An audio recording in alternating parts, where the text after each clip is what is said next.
In the season of my heart, my soul, you don't really ever get to see anything but Solar 3.0 builds. We've talked a lot about Solar 3.0 on this channel before, especially Starfire Protocol, but what about the other end of the spectrum, Stasis?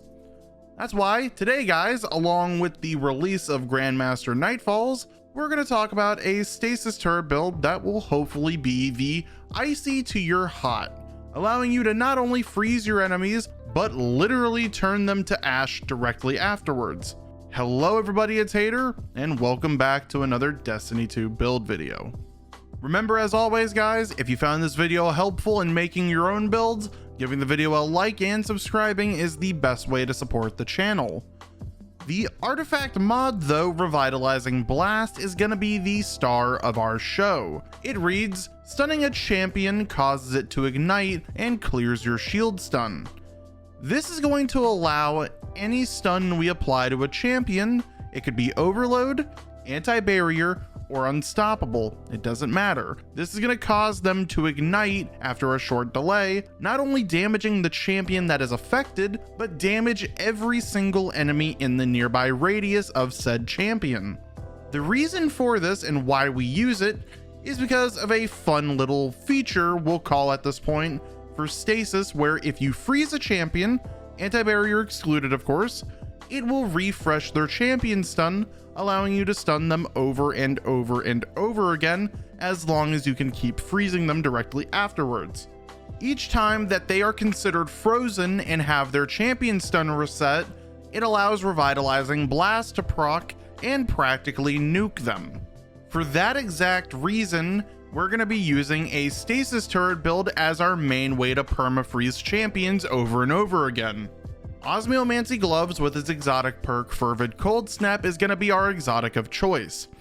It allows us to have 2 empowered Cold Snap grenades that travel further and refund grenade energy whenever an enemy is frozen by it.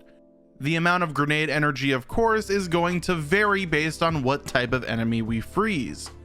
Weaker enemies give less, stronger enemies give more, champions and bosses give the most. Our game plan in mind when using this setup is to use the first charge of our Cold Snap grenades on a Stasis turret, then while we only have 1 grenade left, we aim to use the Cold Snap on multiple packs of enemies to gain both of our grenades back at once.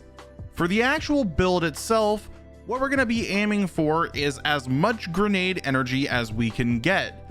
The mod Firepower stacked multiple times is going to be the star of our show. This is basically going to function as a way of gaining half of our grenade every time we throw a grenade. Then the added extra of a stasis weapon with the perk Headstone, combined with Whisper of Shards and Rending at the same time, is going to both allow us to deal more damage to the enemies we freeze, but also have another source of constant grenade energy. With champions varying based on what type of content you go into, I will recommend a few different weapons that you could bring that also roll the perk Headstone. The Persis D Scout Rifle with Rapid Hit and Headstone, the craftable Forensic Nightmare SMG with Perpetual Motion and Headstone, the Syncopation Pulse Rifle with Outlaw Headstone, New Purpose Pulse Rifle with Perpetual Motion or Feeding Frenzy and Headstone, and what I personally enjoy using, the Peace Bond Sidearm with Subsistence or Perpetual Motion and Headstone. All of these are going to be able to deal with champions in their own way. Now that I'm done explaining how the build works and the weapons I could recommend you bring with this build, let's actually get into the build itself and start off with the subclass. For the aspects, as we already talked about, Bleak Watcher is going to be our stasis turret. We hold our grenade button down and it turns it into a stasis turret, nothing else to it. The other aspect, Glacial Harvest, though, is really going to bring the build together. Every time we freeze an enemy, it'll create a stasis shard where that enemy is frozen. Higher tier enemies create more shards. Picking them up is going to give us melee energy. We're mostly going to be using this as a resource for the mods of the build. As for the fragments, starting on the left, we'll be using Whisper of Fissures, This will increase the damage and size of the burst of stasis whenever we destroy both a stasis crystal or a frozen target. This is going to synergize with our headstone and any kind of frozen enemy that we freeze with our turrets. Whisper of Shards, as I mentioned before, shattering a stasis crystal will temporarily boost our grenade recharge rate. This is going to really synergize with headstone so that whenever we get a headshot with our stasis weapon and break the stasis crystal, it gives us constant grenade energy back. For the next fragment, Whisper of Conduction, nearby stasis shards track to our position. Nothing else to it. It's a great quality of life fragment. And then the final fragment, Whisper of Rending. Specifically, our kinetic ammo weapons will deal more damage to stasis crystals and frozen targets. This is going to go for our stasis weapon of the build. Every time we create a stasis crystal from headstone, it shatters almost instantaneously. Then if an enemy is frozen, we deal more damage to them and set up for a headstone proc. Moving now over to the mods of the build, we're going to need a few things. We're going to need a bunch of armor pieces solar. Ideally, what I have set up is 3 of them, one in my helmet, one in my boots, and then one in my bond. As for the other armor pieces, we're going to have our arms as stasis and then our chest piece as arc. Starting off over at the helmet, this is my first solar armor piece of the build. In it, we're using firepower. As I mentioned earlier, firepower, what it does, we can stack this multiple times. Whenever we are charged with light, we gain a portion of our grenade energy back every time we use our grenade. As I said previously, this is going to act as a way of gaining half of our grenade's energy back every time we throw our grenade. It's more going to act as a safety net so that we never run into a situation where we don't have grenades ready. I'm also using a kinetic siphon so that I can create orbs of power every time I get a few kills with my kinetic weapon. Moving down to the Osmomancy gloves, this is the armor piece we want stasis because we're using the mod Elemental Shards. Remember these stasis shards we're creating from Glacial Harvest? This mod is why we're using it.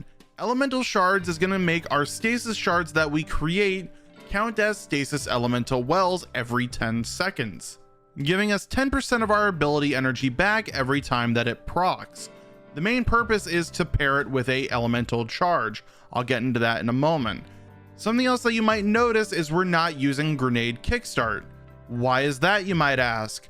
Grenade kickstart functions very similar to firepower. When you use your grenade, it gives you grenade energy. The problem with that is that both of those mods don't stack. And we also take up spots for our champion mods at the same time. For that sole reason, I'm leaving it out of my build and using firepower instead. Moving down to the chest piece, this is the armor piece we want arc. Not only because we're using arc resistance, but for the Armor of the Dying Star. Armor of the Dying Star is going to reduce solar and void damage at the same time. We pair that with an arc mod and we're resisting 3 elements at the exact same time. The other mod though at the very end, which is meant for our more neutral energy armor piece, is Elemental Charge. Elemental Charge paired with Elemental Shards is going to give us 2 stacks of charge with light every single time that Elemental Shards proc. Remember what I said about stasis shards from earlier. They're going to act as our main resource for the entire build. So now every time that we freeze something with our stasis turrets or our cold snap grenades, they create stasis shards.